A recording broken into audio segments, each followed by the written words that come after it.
E aí pessoal? Sejam bem-vindos a mais um vídeo do canal, e trazendo para vocês a parte 2, do capítulo 2. Então já deixe o like aí para fortalecer, é nóis! Dito isso, vamos para o vídeo. A história começa na perspectiva de Zanak. Calcula-se que os enviados, do reino feiticeiro, levariam cerca de uma semana, para viajar de Irrantel, até a capital real. O 7º dia chegara. Se tudo corresse de acordo com o planejado, os enviados chegariam à capital real hoje. Zanak, vestido como uma armadura que ele não estava acostumado, estava alinhado com seus cavaleiros nos portões da capital real, que levavam a Irrantel. O tempo nublado nos últimos dias tinha desaparecido, como se tudo tivesse sido uma piada, e o céu era a própria imagem da primavera. No entanto, pode-se ver uma cobertura pesada de nuvens à distância. Parece que o céu azul estava limitado ao ar, diretamente acima da capital real. Esse tipo de cenário era bastante bizarro. Na verdade, o meteorologista da capital real gritou: "Isso é impossível", enquanto coçava a cabeça.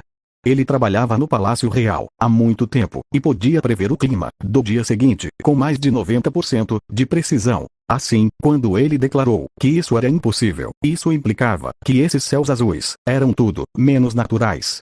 Zanak suspirou profundamente sob o elmo. Ele nunca tinha ouvido falar de magia que controlava o clima de seus professores. No entanto, esse rei feiticeiro poderia usar essa magia com uma facilidade desdenhosa. Os homens de Zanak não eram apenas não qualificados na área da magia, mas eles não tinham conhecimento de outros fenômenos estranhos. Isso fez sua cabeça doer. Mais precisamente, era porque ele tinha confiado demais no Marquês Raven. Ele reuniu o conhecimento de seus aventureiros, compilou e chamou de Pergaminho do Tigre. Continha informações sobre vários tipos e aparências de itens mágicos, os tipos e poderes de vários monstros, todos os tipos de magias, e assim por diante. Até agora, ele compartilhara livremente aquele pergaminho com Zanak, seu aliado. No entanto, já que Raven não estava mais na capital real, o Pergaminho do Tigre foi embora, naturalmente com ele. Ele tentou encontrar nobres que haviam aprendido com aventureiros, como Raven, mas, infelizmente, não havia nenhum. Isso não foi porque esses nobres eram estúpidos, mas porque viviam em um mundo completamente diferente daqueles aventureiros. Mesmo que alguns nobres contratavam aventureiros, era apenas para usar sua força. Os nobres não estavam interessados no mundo dos aventureiros, ou nas notícias que os aventureiros tinham. Os nobres tinham sido assim ao longo dos 200 anos de história do reino. Desse ponto de vista, Raven era bastante atípico. Zanak pensou: provavelmente é difícil encontrar aventureiros aposentados, especialmente os de Mithril e posições maiores. Ele ouviu que os aventureiros odiavam coisas problemáticas, como política. De fato, uma vez que se entrasse no mundo da política, a pessoa perderia a liberdade. Zanak se perguntou: aventureiros assim gostariam de trabalhar para ele depois de se aposentar? O coração de Zanak afundou quando ele pensou sobre isso. Uma voz soou: "Meu príncipe!" O grito do cavaleiro, ao lado dele, trouxe Zanak de volta aos seus sentidos. Ele olhou para o final da rua e viu. Ele poderia começar a distinguir os enviados do reino feiticeiro. Eles haviam exercido pressões antecipadas ao fechar esta rua por hoje, impedindo qualquer tráfego. Como resultado, ninguém estaria pulando fora de portas atrás deles. Os portões da cidade também foram bloqueados, apenas por hoje. Zanak falou: "Tudo bem, vamos repassar o plano. Devemos tratá-los como dignatários estrangeiros. Tentar qualquer coisa nos enviados do reino feiticeiro é uma ofensa grave. Será punido pela execução sumária." Vozes soaram: "Sim, senhor." A resposta dos cavaleiros foi bastante vigorosa, e as espadas em suas cinturas emitiram um som claro, nítido e unificado. Zanak falou: "Tudo bem. Então, mostre-lhes o maior respeito, e impressione a glória do reino sobre eles." Vozes soaram: "Sim, senhor." O grupo permaneceu absolutamente imóvel até os enviados chegarem. Em pouco tempo, a vanguarda dos enviados chegou até eles. Era um cavaleiro de armadura negra.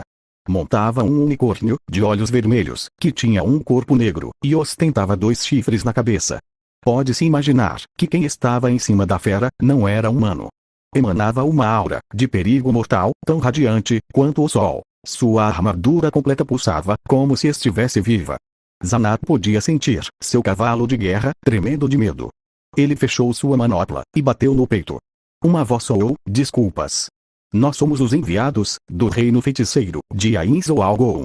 Pode-se comparar essa voz à música espremida de instrumentos apodrecidos. Isso fez o cabelo de seus ouvintes ficar em pé, apenas ouvindo-o. Zanak reuniu coragem para banir o medo, e depois falou.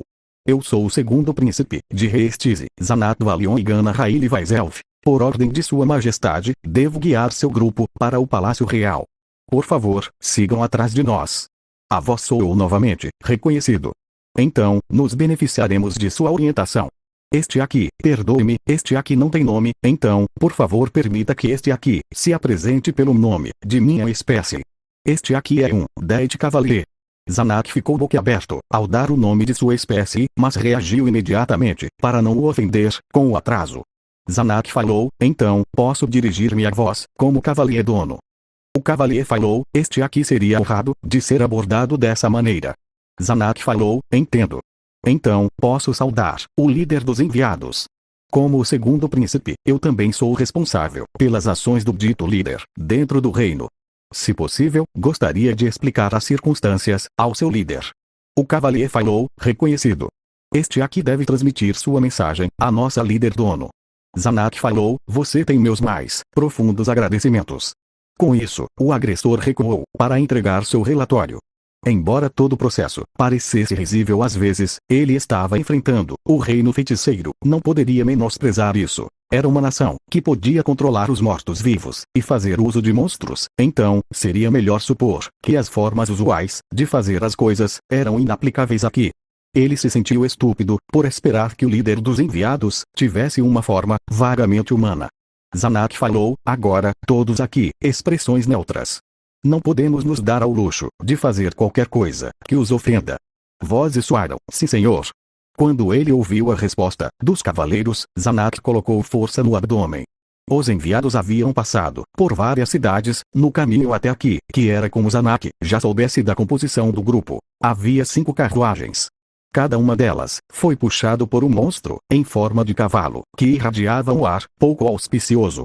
Então, havia numerosos Deity Cavaliers que tinham sido encarregados da segurança do perímetro. Havia também outros monstros ao lado deles. Zanak não estava claro sobre os nomes desses monstros, ou quão perigosos eles eram. Ainda assim, quer ele soubesse ou não, seus deveres permaneciam inalterados.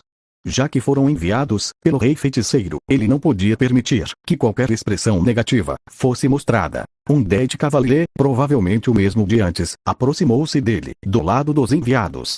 O Cavalier falou, perdoe a longa espera. Nossa líder, a mão direita do rei feiticeiro, Ainzo Algon, Albedo Sama, concordou em se encontrar com você. Zanak Dono, por favor, venha por aqui. Depois de sinalizar aos outros cavaleiros para manter sua posição, Zanak guiou seu cavalo atrás do Deity Cavalier. Com toda a honestidade, era bastante aterrorizante.